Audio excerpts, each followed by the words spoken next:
to Two Giant Goofballs, a New York Giants podcast. Are you a goofball that loves Giants football? If so, sit back and relax as we talk about the team that both excites and frustrates us so much. And now, here are your goofball hosts, Drew and Rob. Welcome, fellow goofballs, to Two Giant Goofballs, a New York Giants podcast. I am Drew, joined as always by... I'm me, Rob, and let's break down some lion-killing stats. Break it down! Oh, degeneration! But yeah, guys, we got to celebrate a win here. That sounds weird to say, right? Undefeated. Win. We are undefeated on the season. Yeah. But yeah, it's a Undefeated odd time for us to record. So if anybody's watching afterwards, goes, God damn it, I missed it. If you would hit the subscribe button and the follow button and the bell button and all the buttons except the dislike button, that's when you would know. Keep the thumbs up. That's when you would know. So, but yeah, keep an eye out, guys, because listen, with this preseason stuff, we're going to record whenever we can record based on, post game stuff there. To be honest, last night ended a little long, and I wanted to kind of rewatch some stuff before we, went ahead and went over everything. We didn't want to have a 10:30 at night, Thursday edition. We figured you'll all be going to bed at that point. So figure let's do it tonight before we go out and get drunk and crazy on Friday night. So yeah, here we are. Pre-game goofball action. So Giants win yesterday, 14-3, guys. So 14-3. I mean, this is not a blow 'em out amazing win. Like, we're not going to be compared to the greatest show on turf anytime soon with this kind of game, but this is a win. So it's a win against a team that not only spanked us last year. Oh yes. Ooh. The team that smacked us around, guys. Smacked us around. And also went to the NFC Championship. Like, if we had names, we would be Tina and the Lions would have been Ike. That's how bad it was. You guys, like, it was bad. Like, we were shown to be weak-willed, weak physically, everything last year when against these Lions. We get into a practice all week long where we hang with them. We got a few fights. Things happen. A lot of fights. Even DJ standing up for one of his offensive linemen when it's supposed to be the reverse, I think. But still, it's usually it's nice to see that kind of stuff because that's my quarterback. That's nice. You think that offensive lineman's not going to fight his butt off of him the rest of the season? I don't remember 100%. Who he saved from getting pushed around there, but so now they go into the actual game, and again, it's a preseason game. We're not going to sit there and go, oh, we won a preseason game. We're as good as the Lions. We're going to go to the NFC Championship game and blah, blah, blah, blah, blah.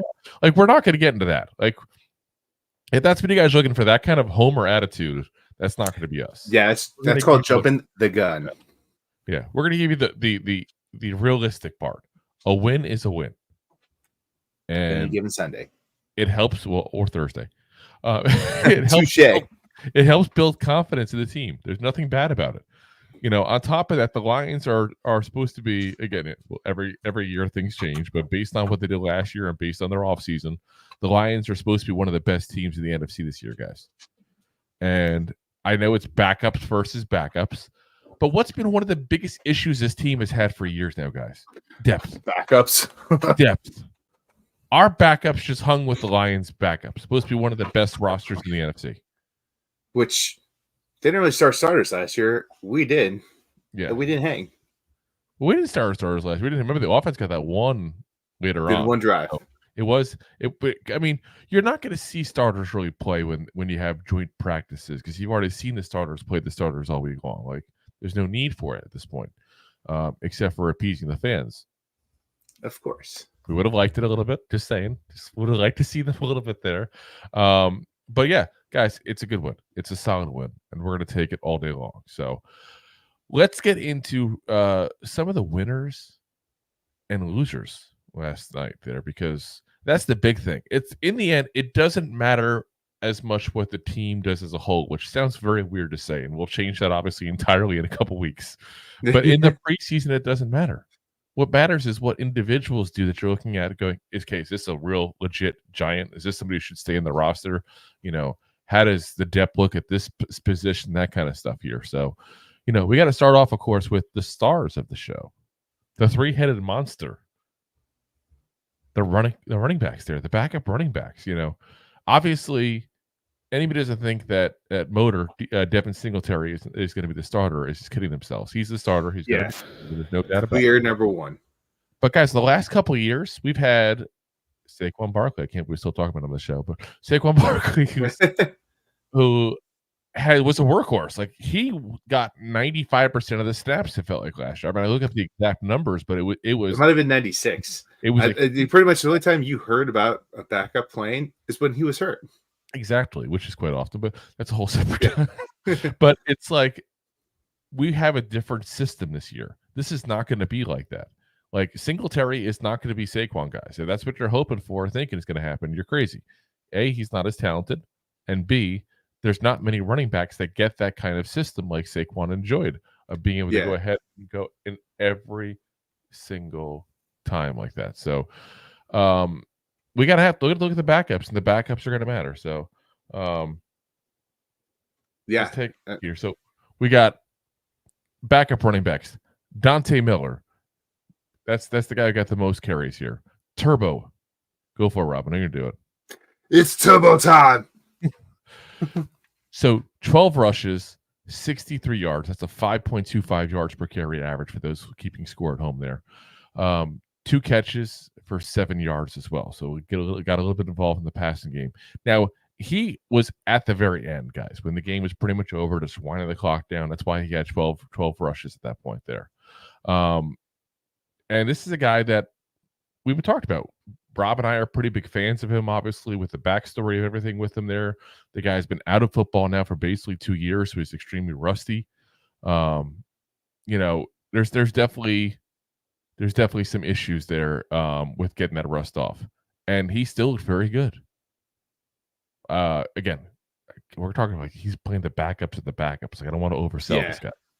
He was the last one in. So the backups of the backups. Like third and fourth strings. But still, for a guy who hasn't played live football basically since like the 4th or 5th week of 22 in South Carolina, it's good, because even the backups of the backups are getting better than anybody, team-wise at least, that he faced in college. Because all those guys that are the backups of the backups were still very good players in college. So, it's a good first outing for him at that point there. So, as I think there you are. I thought we lost Rob for a second there. So he looked good. Eric Gray would probably scared. I was like, not again. Eric Gray would have probably won the MVP of the game had there been one. Only 4 rushes, but 52 yards on those 4, including a 48-yard run, 2 touchdowns on the day, 4 catches for 46 yards as well. So effective in both the running and the passing game. But listen, Eric Gray is a guy who Rob and I have both said was a horrible draft pick. We've gotten on him a little bit on the show. And this doesn't change my opinion of him. But I'll give kudos to the guy. It was a good game for him. I hope we're wrong. It was, and I joked with you last night, Drew, that it's almost like we have to give kudos to him, and it's like almost like it was like the Giants were trying to sell us on Eric Gray. Yeah, I felt like a little bit last night, but I joked around like we couldn't film last night because gotta give the man kudos. It was like, yeah, I mean, yeah, it's like I said, we're gonna give the guy kudos, but I am gonna say this, and not to be negative, again, just trying to be realistic, and this is gonna come off like a hater, I know it. 48 of his 52 yards were on one run. So, yeah, great. You had a 48-yard run, and only the other 3 runs were only 3, and one of them was a touchdown. So it's like you didn't have a lot of room to run in general. Yeah, I'm not going to change my opinion on one run. No, and then like he also had a nice setup to get his second touchdown, which was a very short run. And yeah. So again, I'm not trying to be negative. I'm not trying to bash the guy. Celebrate the day, Eric Gray. Like that's the best day you've had as a Giant, basically. and it should be celebrated. You should be excited about a good game. But in order to change people's opinions, you're going to have to do it A, in the regular season, and B, you're going to have to do it a couple of times. One good game in the preseason is not enough to change my opinion. Again, I hope one good run in the preseason. Yeah. And I hope we're wrong. I really do. Like, I hope he's a stud. I hope he's the next coming of Emmitt Smith or Barry Sanders. I will be ecstatic to be wrong, guys. I just think there's a lot of people out there that are like, oh, Eric Ray, maybe he's really good after all. He had one good run. Is that all it takes you to change your opinion, guys? Like, that's sad if it is. Yeah, I mean, any blind squirrel will find a nut. Yep. So. Oh yeah. It's like, once again, not to overhype it, but like, he did have a great run, but that's not what's going to sell me on this guy in the future. No, definitely not. I mean, so next up we got Tyrone Tracy Jr., the rookie. Again, the wide receiver turned running back here. 5 rushes, 26 yards. Listen, it doesn't take a genius to figure out the math. It's 5.2 yards per carry. That's a good day. Again, not a huge sample size, but that's a good day. All 3 of these guys looked very good. And the Lions got the ball ran down their throats, guys. Absolutely got it. I mean, he got overall in the day 21 carries, 141 yards, and a 6.7 yards per carry average out of the 3 combined. Now, obviously, a 48-yard run really, really secured. Really helped that average there overall, But I mean, otherwise, if you take that out, and I didn't do the math ahead of time, but I can do the math real quick here. You got 93 yards. You got 20 carries. You still got a 4.65 yards per carry average, which is still very good. So, yeah, this is a question we've had going into the season of how good will these backup running backs be? Who's going to step up and be number 2? And we don't have that part of it answered, obviously. We don't. But it might be, if this kind of performance is what we're going to get, a scenario we go, you know what? It's time to keep all 4 running backs and get a committee going. Like you said, it takes a village. like build a future. And this is what modern football is, guys. You go, you know what? This guy's good at this. This guy's good at that. And this guy's good at this. Let's pop them all together. We'll move them around and do things we got to do at that point, And they all have different skills. Eric Gray's more of an up the middle back at that point there. Tyrone Tracy, obviously, he's going to be a very good receiving back because of the fact that he is, a former receiver. Converted receiver. Turbo Miller is just a physical beast and as fast as they come at that point there. If you need a speedy back for, a sweep or something like that, he's a perfect build to that. There's different skills these guys have. And I think that you're going to see potentially all 4 of these guys make the roster. And I think you're going to see potentially, like I said, a modern NFL backfield for the first time in Giants history, basically. I mean, we've always had pretty much one back like that there. The only time I could say otherwise is, the occasional time we've had a guy like, Bradshaw and Jacobs at that point there. We've had those Earth, Wind, Fire. We've had those kind of days there. But for the most part, it's been a workhorse back. It's been at least the last couple of years, it's been a Saquon Barkley.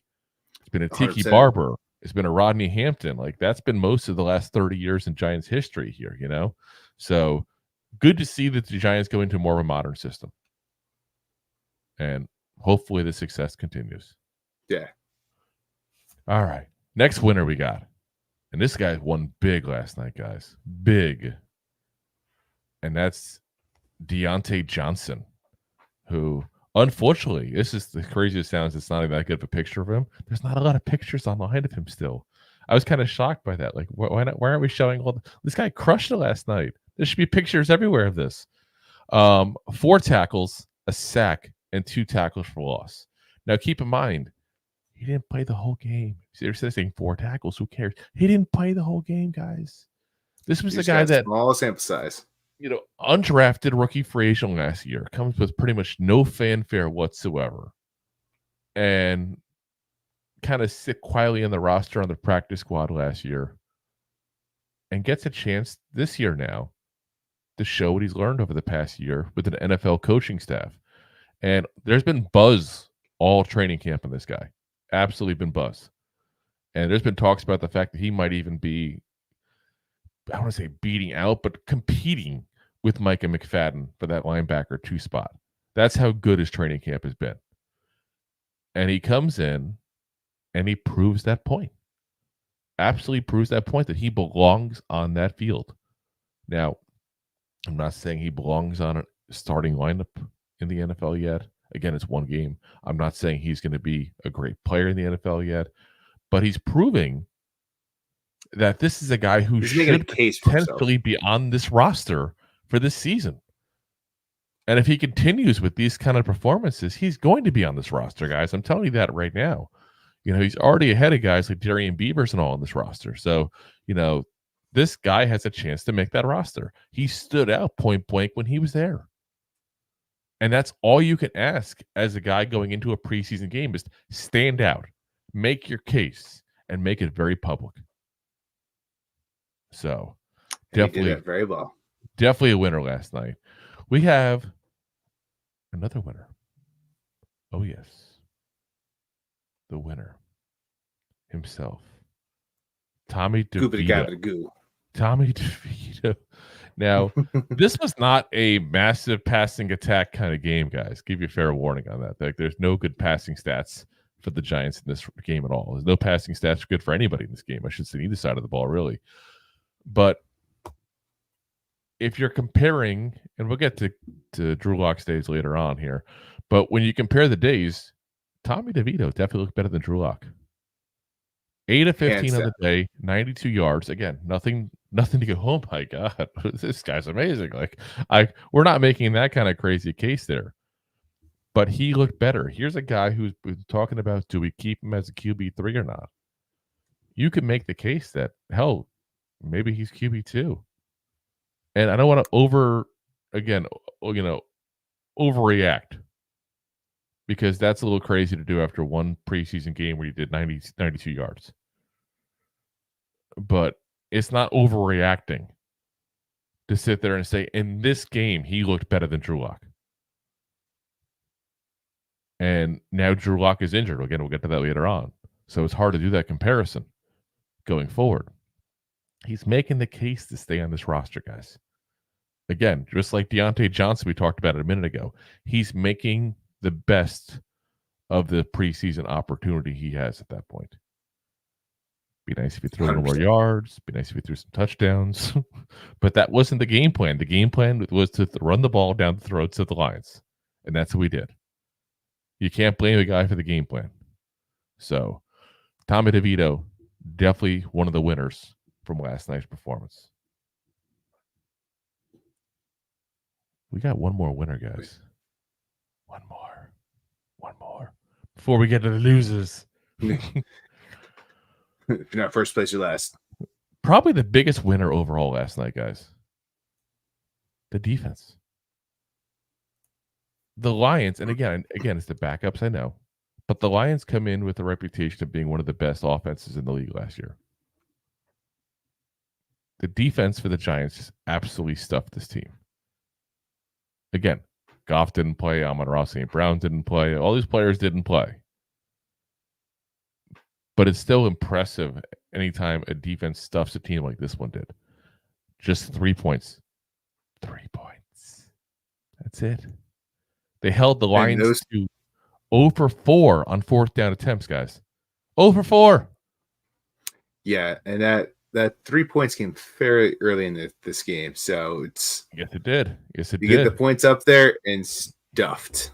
Yes, this is not whose line. The points matter. They didn't give a lot of them. They allowed just 228 yards of total offense in this game, guys. And they lost the possession battle. That's the crazier part. The Lions actually had the ball longer than the Giants did yesterday. That's insane. Odd. Absolutely insane. So, you got to give it up to them. And I'm going to give.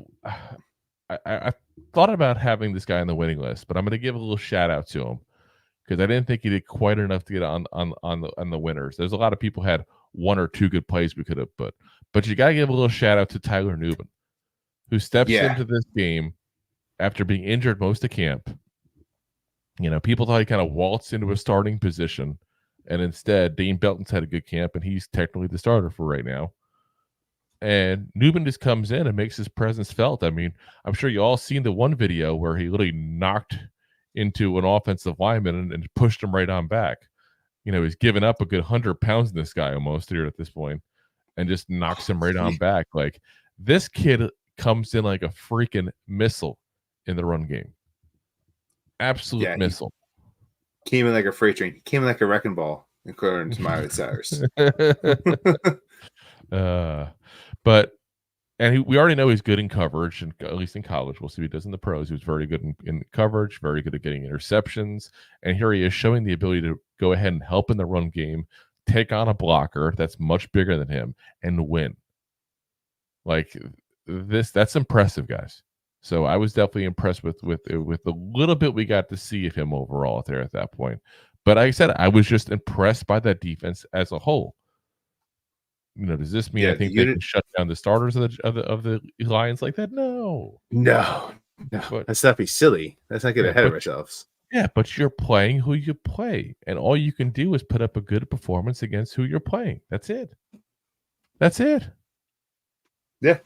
So, kudos to the defense, and definitely glad to see that they were able to rock it there. So, all right, before we get to our next segment, guys, let's get into the contest. Enter to win a Daniel Jones signed jersey. Simply subscribe to our YouTube channel, youtube.com/@2giantgoofballs, and email a screenshot to 2giantgoofballs@mail.com to enter. Only one submission allowed per subscriber. Monthly subscribers at buymeacoffee.com/2giantgoofballs will get an additional 2 entries. Contest ends when the channel reaches 1,000 subscribers. No purchase necessary. Void where prohibited. This contest is not affiliated with the NFL, New York Giants, Daniel Jones, or any other person or company besides the 2 Giant Goofball podcast. Good luck to everyone. All right, let's get to some of the comments here. Deb says, I'm here. Got to hit notify on YouTube. Damn straight. We appreciate you, Deb. Always. Thanks, Deb. And she says, I gotta say right up front, Locke looked like crap. Yeah, we talked about a little bit with the Tommy DeVito, but you can guess who might be one of the losers of the evening coming up in a moment here. Yeah. Who is it? Oh yes.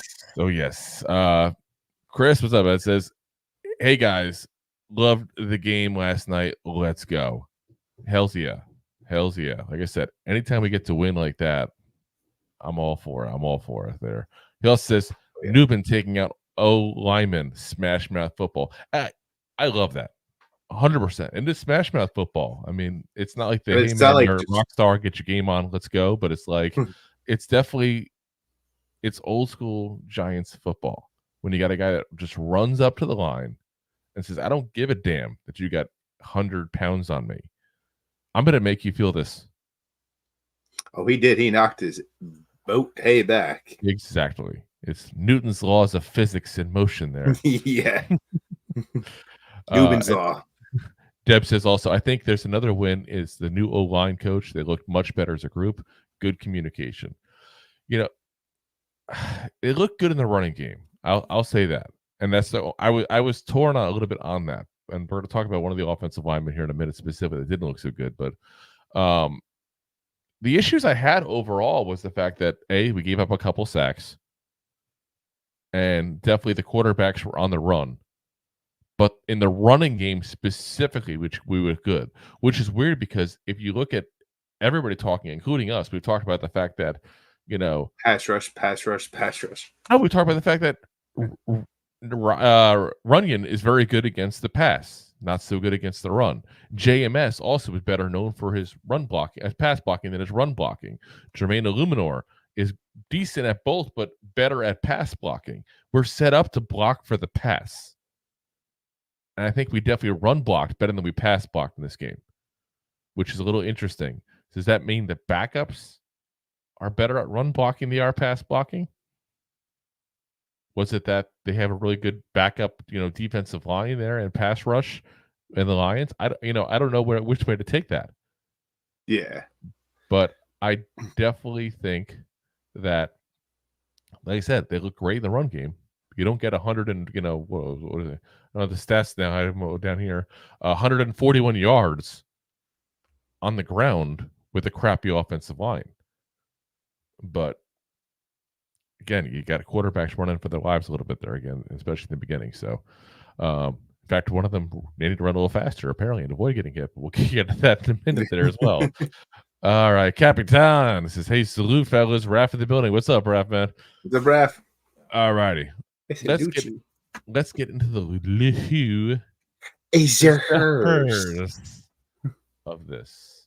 Don't sue us, Jim Carrey. First up, as we talk about the offensive line, there is Joshua Zudo, who there's the picture from there with Nate Sudfeld. Drew Lock, I think of the Lions, with Drew Lock in the background there, just running for his life there at that point because the pass rush was going there. And Josh Zudo is at this point, guys, where it's time. Like, you're either going to become a good tackle or we need to move you back to guard and see if you're better suited there, because it's been enough years, guys, where we've moved him around. We've given him multiple coaches. There's all kinds of things we've done with this guy. And I kind of feel like Brasil is the one guy who he's had in his time here with the Giants that I trust to potentially get his hand placement issue. We talked about it. His hand placements are way too off, way too high. You need to get right below the bottom of those shoulder pads. At that point, he just doesn't do it right. He doesn't have that pop, doesn't have that punch right there. But you can't put him out there at tackle when he's played mostly guard. Watch him continue to fail and not say, this is maybe on us a little bit. Maybe he needs to go back to guard. Yeah. I know he's got the size to play tackle, but that doesn't mean anything. I have the size to play the NBA. I suck at basketball. Like, that's just life. So, we need to put him into the right spot to succeed, because right now he's not succeeding. And I'm not putting this all in the Giants either. He's got to get better as a player. He's got to realize, hey, I'm a third-round pick. This is year 3 now. It's time to get my butt in gear and get this going. And I don't know what workouts he's been doing on his own in the offseason and stuff. I'm not trying to put anything on him that he hasn't been. But the results haven't been there. They're just not. It's the same problems he's had his whole time there. So, I'm hoping that they do that and go ahead and put him on a guard at that point, where guard I don't want to minimize the position, but guard, you can mask some things a little better than you can a tackle. When you're a tackle, you are the last line of defense on the outside. When you're a guard, you got somebody on each side of you. Correct. Like I said, he's just not that good. He's not. I wasn't a fan of the pick when it got made. Never was. And that continues to be my opinion going forward until proven otherwise. And I feel bad, but it's not personal. It's just he's not that good. So maybe it's time to put him down that depth chart a little bit there. Give some guys a chance at that point to see what they can do, because he just doesn't play tackle well. Just doesn't. Move him inside the guard again, see what he can do, or get rid of him. Sometimes you just got to cut bait and call your losses. It's time. It is time. Next up, the saddest of the losers in this whole thing, because we had such high hopes for this going into this game. Oh, yeah. Well, a lot of Giants fans had high hopes. I don't think we did. And that's the Giants wide receivers. I did. I wanted one play out of Malik Neighbors. I knew he was going to play. Now, we got to start this conversation off with one thing specific that I keep on seeing over and over by people on Twitter that clearly never played the sport of football in their entire lives. And there is a video going around like crazy about how Malik Neighbors was wide open on one play and he didn't get the ball thrown to him. Now, in that play, he beat the corner. The safety was behind him. The safety was baiting the situation. I'm telling you guys right now, if you watch this thing, the safety was baiting the situation, meaning he was going to sit there, and the second the ball got thrown in that direction, he was going to run right down and go for the interception. I think, unfortunately, and I'm not knocking people that never played football. Like, I wasn't that good myself at that point, so I'm not trying to make a claim like I was like some, college star even or something like that. Hell, I couldn't even start in high school. But I learned the sport because I liked it. I enjoyed it. And you got people on there that show things in videos that don't know what they're talking about. And they get people all riled up. Like, oh, Malik Neighbors was wide open. The Giants couldn't get him the ball. It's going to be the story all season. Blah, blah, blah, blah, blah, blah, blah. No, that's not what that play was. The safety was waiting to move up to go for an interception. There was, just because somebody looks open doesn't mean they actually are. You gotta look at it fully and see what's around them at that point, because you got to keep in mind that it's not like you teleport the ball over to him and it's in there in 0.5 seconds. You have to throw him the ball. In that time you are throwing the ball, there's a second or two for these guys to react. When you have NFL speed and NFL skills, a second or two is all you need to change the entire outcome of the play, guys. 100%. Especially because that play, he was, 20-something yards, 30 yards? Yeah. I mean, like, that's going to take a minute. Even if you zip the ball, it's going to take a second to get there, guys. Yeah, and it depends. Who is it, Locke? He's more of a lofter. Yeah, it was Locke, I believe, at the time. Yeah, so if I remember correctly, it's not like Locke's going to throw a laser down there. Even if he does, you're looking at a second and a half, just like you're saying. But he's probably going to have to put a little loft on it, which you're looking at a longer time of a throw to get there, which a longer time means more time for a safety to react. So you don't throw a ball like that if you see a safety, just like you're saying, kind of doing a little trick and bait. Like, hey, I'm busy over here with and go for a run. Yeah. Yeah, like I said, it's just, like I said, I wish people that don't understand football wouldn't act like they do. And like I said, I'm not trying to say everybody's got to be an expert at it. And I'm not trying to say that people can't have opinions. You can certainly have your opinions. But there are people out there in social media that are claiming as if they are like football analysts or content creators or whatever. And listen, there's no degree needed to do this. If there was, me and Rob be in trouble. But if you don't know the sport, that's fine. Don't pretend like you do. Because people will see that, think of that, and that will go ahead and change people's opinions on things. At the same point, people whose opinions might be swayed, consider your sources always. It's like any news things. Consider your sources, because if somebody was throwing that video up and claiming that, they not a good source. Not at least for that particular topic, how to play wide receiver in the NFL. So, anyway, though, on to the actual topic at hand there of the losses there. So here's your wide receiver catches of the day. Allen Robinson, 1 catch for 9 yards. Bryce Ford-Wheaton, 1 catch for 6 yards. Jalen Hyatt, 1 catch for 0 yards. That completes your wide receiver stats. 3 catches, 15 yards. Guys, that's not good. Some really old school football right there. That's like 1938 New York Giants. I know we're doing the 100th celebration, but we don't have to play like they did 100 years ago, guys. Like it's a little disappointing. It really is. Like I said, Malik Neighbors is the big one for me. And I am not knocking Neighbors on this whatsoever. The Giants' plan was clearly to go in and smash mouth, run the ball down the throat football.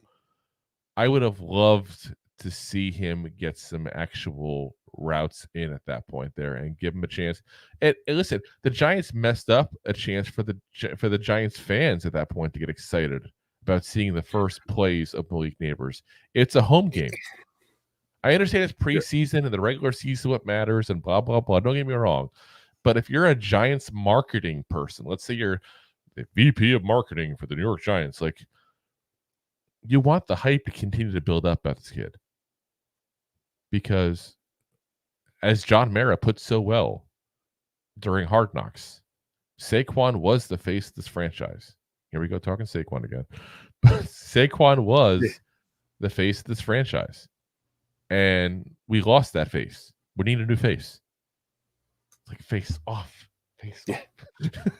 But it's like foosball. But here was the guy to go ahead and replace him off the bat. Let's be honest, it's not going to be Daniel Jones. People don't like him because of the years of mediocre play. They don't like him. Your best shot at having a star on offense, which is where the star typically comes from, is Malik Neighbors. You had a chance. I'm not saying go have him play the whole game and go for 200 yards and really do something crazy, but give us one or two plays you can hype this kid up a little bit. I hear what you're saying. That's a business point of it. But the Giants football, this is the business. You're right. Business. But Giants football, they've never it's all about put it like that. Money. Yeah. I mean, you're not wrong, but at the same time, when have they ever like really in the preseason went, this is our flash new toy. Look at it, look at it. They're going to protect the players. Here's what you can also make the case of, and I have to go back to Saquon's preseasons. I don't in his rookie year. I don't remember it. So if anybody happens to remember off the top of their head, feel free to share it. But OBJ was hurt his rookie year. That's the last wide receiver that had this kind of hype, and he even had the kind of hype that Neighbors has. Let's be very frank: the fact that Neighbors has more hype before he's played it down in the NFL than OBJ had. Because OBJ was like a mid-first round pick. Plus, he was hurt in the preseason and hurt for much of the start of the season there at that point. Whereas Neighbors has been fully healthy and is lighting it up in the training camps. So, I just think they had a chance to kind of build up. And again, I'm not saying play him the whole game. I'm not saying get him injured. Put him out there a couple of times. Let's get one or two catches you could throw out there on social media. Get the buzz going. That's all I'm saying. But I hear you. They just had the clear plan to run the ball and test that Lions defensive line that struggled last year, and they showed everyone that their secondaries can't do it. Didn't improve at all. Here's the other aspect of this, though. We have just 3 games, guys. It's not 4 games like it used to be back in our days there. So you have three games to figure out who is the best wide receivers to keep in this roster. You got Neighbors. You got Robinson, you got Slayton, you got Hyatt. Those 4 are definitely staying. Beyond that, Hodgins, Robinson, Boykin, Ford Wheaton, Asante, Gunnar Olszewski, Isaiah McKenzie, Dennis Houston. Which one of these guys are going to make the roster? You know how you have trouble finding that out? When you don't play them. I get the fact that you've had training camp the last couple of days and you've had joint practices, but you need every opportunity right now to see these guys and to see who is the best wide receivers to keep on this roster, because we have a ton. We have a ton of receivers, guys. Yeah. And a lot of them with experience in the NFL. It's not all young guys. Allen Robinson's a former Pro Bowler. Isaiah McKenzie's like pushing 30 soon here at this point. It's so not old. That kind of scenario. What? Said he's so old, pushing 30. He's like 28. I want to say he's 28, so he's been in the league for a few years. Hodgins been around for a while now too as well. And then you got the young guys. You got Ford Wheaton, who has his fan base of people that like him. You need the time to see these guys. You do. You point blank do. And the loser part again is not on the players. It's on the experience of watching the receivers last night, because they just didn't get even a chance to shine. And that's a shame, because you don't get many chances in the NFL preseason to show what you can do. And they just didn't even get a shot to do it at all. So, all right. Let's pay the bills. And then we're going to talk about potentially the biggest loser of the night here. Oh, yeah. Enjoying the show? Looking for more goofball action? Consider a membership at buymeacoffee.com/2giantgoofballs. Memberships start at just $5 and give you additional goofball access. One-time support payments also available starting at just $3. Buymeacoffee.com/2giantgoofballs. All righty, guys. So the biggest loser, the guy who's everybody's talking about today because he also got hurt in the game, and that's Drew Lock. So He wasn't last week the talk, including some people in the media, biggest name I can throw out there as far as people that have been talking about him in a very positive light, Connor Hughes of SNY, friend of the show there, who people have said point blank, maybe Drew Lock should play over Daniel Jones. Now, be very clear, we are not in that camp in any way, shape, or form. Like, even with a free campsite and campground and fresh water and electrical outlets, we're not camping there. That's not our guess. We're not in that camp whatsoever. Nope. Like, that's the people drinking the Kool-Aid. Like, Drew Lock is nowhere near as good as Daniel Jones. I'm sorry. He's just not. That's not to say Daniel Jones is very good. That's just to say that Drew Lock is not. Drew Lock as a starter is 9-14, and you got Tommy DeVito is 4-5. Yeah, as starters. And I get why they wanted to have a veteran backup quarterback in this team here, considering the health issues of Daniel Jones, considering the youth of Tommy DeVito. I'm not knocking the move. I'm just saying if your plan was to go ahead and start Drew Lock over Daniel Jones, that's a failed plan. That's a flawed plan. You could have gone out and gotten somebody else at that point, maybe convinced Russell Wilson to stay when he was here in the building. That would have been a better plan. Yeah. I mean, it's honest truth. I mean, the pitch would have been much better. Hey, listen, we don't trust Daniel Jones. We want you here just in case. Hey, by the way, we're going to draft Malik Neighbors, potentially the best wide receiver in this draft. We're going to spend all our money on the offensive line. Come here. That's a pretty goddamn good pitch. We'll let the Broncos continue to pay you, and we'll just make sure you get your paycheck every week. Yeah, like that's a pretty damn good pitch, guys. So, like I said, I think that Drew Lock, though, besides his performance, which we'll get into in a second, is potentially the biggest loser because of the fact he got hurt. So they said it's a bad bone contusion on his hip. So he's going to be out for a while. They said there's no surgery needed, but it's going to take some time to heal. Some time means a couple weeks at least, which means he's probably going to be out the rest of the preseason, if not the start of the regular season. So, I think you look at this and go, you know what? Tommy DeVito's got a real opportunity here. DeVito's got the opportunity to say, you know what? I should be the backup. I am the backup, and that's it. And it's going to have to take a huge performance for them to say, yeah, instead of Drew Lock, because Drew Lock was guaranteed $5 million. It's already given to him. He already has it. Like, we don't gain a damn thing by cutting him money-wise. So it takes a significant performance to go ahead and change that kind of stuff. But Drew Lock on the day, 4 of 10, 17 yards, and interception. And a very bad interception, I must say, as well. Like, there are some interceptions. There's no interception that's good. But there's certain interceptions you go, you know what? The defense made a damn good play on that. And there's certain interceptions you go, you know what? The defense had the ball thrown right into their hands. Yeah, exactly. I was about to say, sometimes you get a perfectly placed pass and you back the ball away. And next thing you know, people doing line dances, tossing the ball around, and all of a sudden it's right there in the defender's hand. That's a terrible interception. Yeah.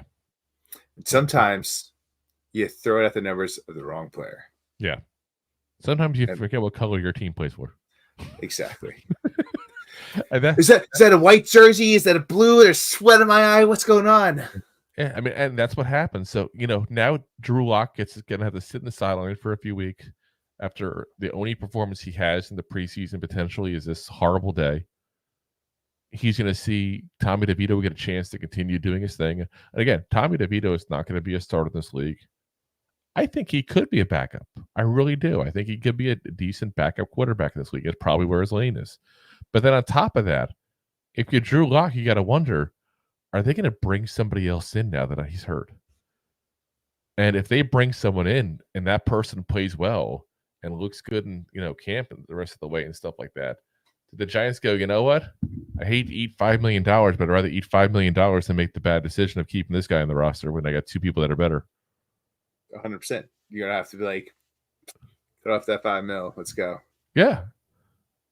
So for those who are wondering, by the way, Air Canada, Nathan Rourke, I know he's got his fan base. He's got people still on our videos talking about him there. putting in comments like, "Oh, he's people wasted his possibilities in the NFL." Like, I'm sorry, he's still not that good. I'm going to say it.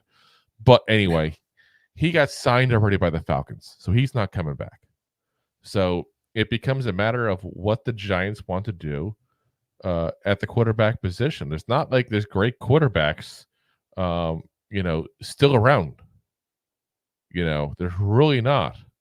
I mean, if I want to look right now, I mean, and you get who? Ryan Tannehill? He'd be a good backup quarterback to have, but is he going to want to come to this team and be a backup guy for a couple weeks, or is he going to retire? I don't know. Retire. Nathan I mean, he Peterman might. just got released by the Saints last week. Maybe that's an option. Otherwise, you're pulling out like the Trevor Simeons of the world that are poop. Like, you might as well. DeVito's definitely better than Trevor Simeon. He's definitely better than Blaine Gabbert. He's definitely better than AJ McCarron. Like, that's the guys you have out there, guys, right now. Like, that's what's out there. It's not a poop. So, you probably bring somebody in just to be a third body in the rest of camp. And a guy like a Ryan Tannehill, who's a veteran, who's been around the league for a number of years now, he's not going to take on that role. What he's probably doing is sitting back at home and waiting for somebody to get hurt, which sounds horrible, but it's the truth. And not Drew Lock. I mean, like a starting quarterback where they go, "Oh, shit, we don't have a good backup." Oh, Derek Carr, what happened? Yeah. Like, that's probably what he's waiting for. So, we'll have to see what happens overall there, and it'd be kind of interesting to watch what happens there. Anybody can get cut any moment as well. The waiver wire is always pretty active this time of the year. But, yeah, this could end up being a really bad thing for Drew Lock. Or it could just be he gets healthy, comes back in, becomes number 2 again, and then holds his clipboard the rest of the season. We never see him again. Either one is a possibility, guys. That's if DJ stays healthy. So if he does, that's a big if always.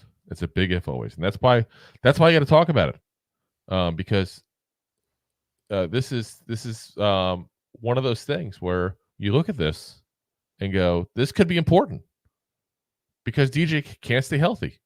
This could come to bite us at the you-know-what later on. The gluteus maximus, as the Romans would say. The rumpus. Yes. So, all right, guys. Got a couple more comments we'll talk about here. So, let's see here. Chris says, definitely need to get better at pass blocking. Missed Neighbors early deep pass. Lock didn't pull the trigger on. Thoughts? Well, we gave our thoughts on that one. You're good. You already heard that one. Like I said, don't believe the hype and people don't know what they're talking about.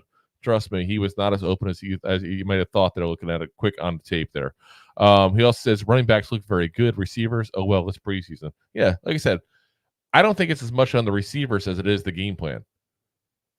I think this was the game plan, was to go in and just run the ball down the throats, which seems a little weird. You're going to give up entirely on one part of the one part of the game, but that's what they did.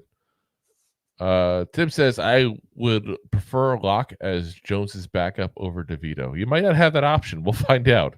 I mean, Locke is the guy who has the better pedigree, that's for sure. But we've seen him at a couple places. He's not that good. I didn't get the hype coming into it. I wasn't upset when we got him. Don't get me wrong. Like, backup quarterback's not the position where, like, God damn it, why we picked this bum up? Like, you hope to never see him, except for the preseason games. But you also want a guy that doesn't embarrass himself at the end of the day. Like, no, yeah. Like, we've been there too much. Tyrone Taylor we kind of got spoiled by him. Like, Jake Fromm, just saying. Jake Fromm. Oh, yeah. Never thought you'd hear that name again, Giants fans, did you? But yeah, no, it is what it is, guys. Let's see here. Thomas Farino says they should have drafted Milton in the 5th round. I'm still a little shocked we didn't get a quarterback of some kind. I just, they didn't like him. And if you looked at the board in Hard Knocks, if the board color codes were correct, which there's a lot of people that have put out what they thought it was, and there's consensus around what they think the codes were on their board, they had coded Joe Milton as somebody they thought would have to change positions. Milton's getting a lot of hype right now because he's playing good in camp for the Patriots. Trust me, Milton has had plenty of chances to look good. He went to two, not just one, two high-profile schools, including one that their quarterback last night showed up a little bit before he got a concussion, unfortunately, to leave the game, in Hendon Hooker, and you saw how much worse Tennessee's offense was last year. So I'm not buying the Joe Milton hype. Not buying it. I think anybody can have a couple good plays, and I think the fan base in New England is so used to winning that they're grasping at straws, because what's being said basically is that Drake May is the next coming of Mac Jones. And listen, as Giant fans, we can understand the depression of not having a good quarterback. And I'm not even talking about the DJ time here right now, because Daniel Jones, I hate to brag it to the youngins here, Daniel Jones is so much better than the Dave Brown, Kent Graham, Danny Cannell years. Daniel Jones at least has made some plays. Those guys never made plays, basically. No. So, and then it did. It was usually plays that help the team. So, we've had worse times. Wow. We've had worse times. I'm just saying. So, like I said, don't believe the hype yet, because trust me, he's probably not nearly as good as the chances of somebody dropping into the 5th round and becoming a amazing quarterback are so slim. What about Tom Brady, y'all? Funny. Yeah, exactly. I was about to say that next, though. The chances of it happening twice in a 25-year period are so unlikely it's not even funny. So don't believe the hype. Don't get too worried about that stuff yet. Let everything fall as it go. Like I said, guys, the big message we're going to give you guys for today is it's one game. It's the preseason. Do not let anything change your opinion yet off of one preseason game. Even if it was the Lions. Like I said, don't. This is the same team it was 2 days ago. So be excited we won. Be hopeful for the future. I'm not trying to tell you guys not to have hope. Have hope. Have excitement. High hopes. That's what we're doing here, because it's August. The regular season starting soon. You're supposed to have a hype, hope, and excitement over the roster. But we can have realistic expectations. We're going to get better than we were last year, but we're not as good as the Lions. So, yeah. Enjoy the win while you can, guys. All right. We will be back again for you guys here Monday, 9 p.m. Eastern Standard Time. Now, we typically record every Monday, Wednesday, Thursday, 9 p.m. Eastern Standard Time. Guys, again, hit the bell on YouTube. That's the best way, because with the games the way they are, guys, things are going to get interesting as far as our own scheduling, because Rob and I typically keep our schedules open those nights, but there's things going on now that changes when we have to go ahead and do stuff. So we don't play again until Sunday. So I'm sorry. Yes, Saturday. I'm sorry. 17th. So we will probably. Sounds like someone's birthday. Yeah, it might be someone's birthday. We'll probably have to do that episode on Monday. So I think for that time period, our schedule will probably be similar, because it's a birthday weekend for both me and Rob next weekend. So, so we'll be busy doing that stuff there. The next game is the 24th, which is the following Saturday. So it might not change too much, but keep an eye. So if things do happen, we do change things up as we have to at that point there. Monday, Wednesday, Thursday, though, 9 p.m. Eastern Standard Time. That's our usual times there. I don't know if we're going to wait till Monday to talk about the other 2 preseason games, though. That's why things might change. So keep an eye out for that. As always, we are available on YouTube, Facebook, Twitch, and of course, Rob's favorite. Don't forget about Twitter. Jewish LinkedIn. I didn't put Twitter because we haven't paid the price yet for Twitter. If somebody wants to go to buymeacoffee.com/2giantgoofballs and pay for that for the year for us, feel free. They want $11 a month now just for us to have the right to stream on their service. That's ridiculous, guys. That's absolutely ridiculous. And I think we still are probably not paying it.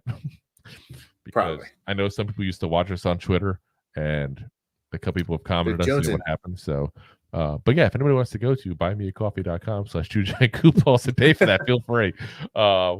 But again, guys, we're always available the next day on all the audio podcast platforms. So Apple, Spotify, iHeartRadio, Amazon there, all the big ones. If you haven't already, I know we've said it a couple times here now, give us a like, give us a share, give us a thumbs up on YouTube, hit the bell on YouTube, leave us a review as well. Like Apple is definitely the best way for that. Apple loves the reviews at that point. It's on podcasts. It really helps get everything going, guys.